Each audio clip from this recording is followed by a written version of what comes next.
Hey, what's up, guys? This is Benny Ricciardi with rotocurve.com, and I'm here with our DraftKings NBA Fades video for Friday, March 4th.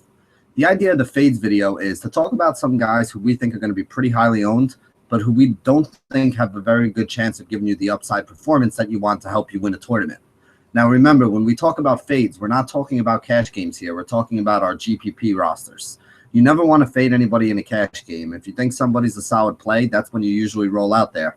What we're looking at is guys that we think are going to be pretty highly owned tonight, but that we have reasons to think they're going to underperform. If they don't get us to 5.5 or 6x, they're not going to help us win a tournament, and that's really what we're looking for. Is guys that we think are going to fall well short of that mark tonight. So let's call up our slideshow and talk about some of the guys who we think are definitely going to be guys that we're fading and not having on our rosters today. The three guys who we consider top fades are Damian Lillard at $9,000, Zach Randolph at $6,500, and Marcin Gortat at $6,700.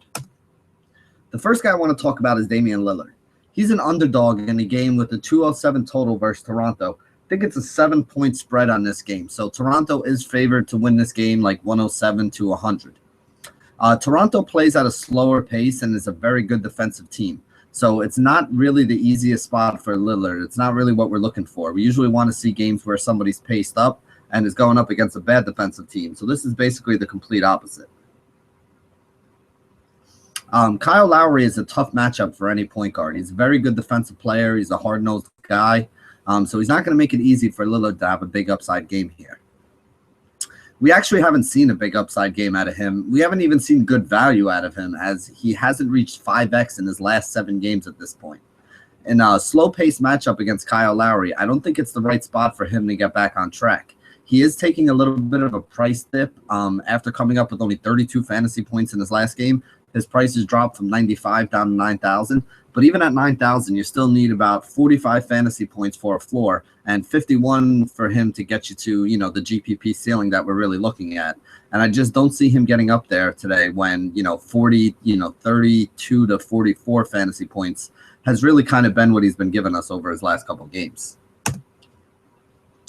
The next guy I want to talk about is Zach Randolph. He's in the lowest total game on the day at a 193 against the Utah Jazz.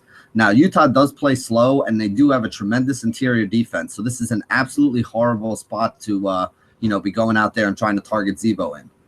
Zebo hasn't given us a 6x upside game in any of his last 7, and he's only gone over 5x twice over that last span. Despite the fact that his minutes are up with Gasol being out and his usage is up and, he's become a bigger part of the offense, the matchup in the Vegas line do not really point to this being a game where we can expect upside out of Randolph.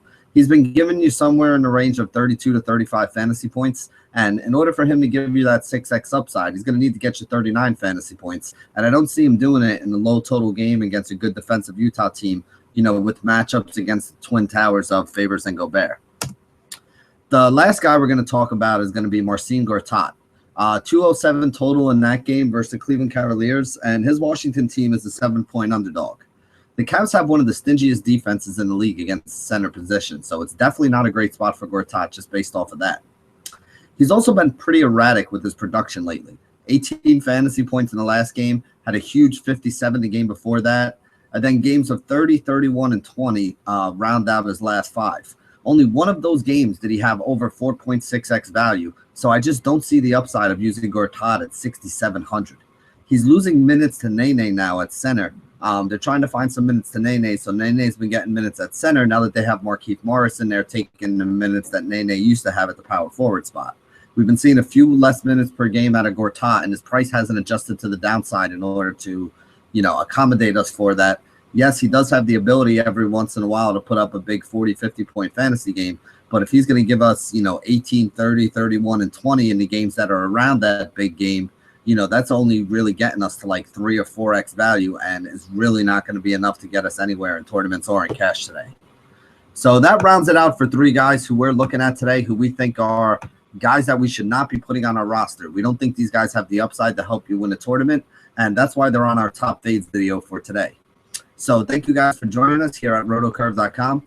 Be sure to check back in a little bit. We'll be having our top plays video for the day, the guys that we do think are going to be guys you should have as staples of your cash game and GPP rosters. You know, these are not those guys. These are the guys that we think are going to play closer to their floor than their ceiling. So just keep that in mind when you're building your rosters. These are not guys that you want to have a lot of exposure to, and we're probably not going to have any exposure to them at all. So thank you for joining us here at rotocurve.com, and as always, stay classy, DFS.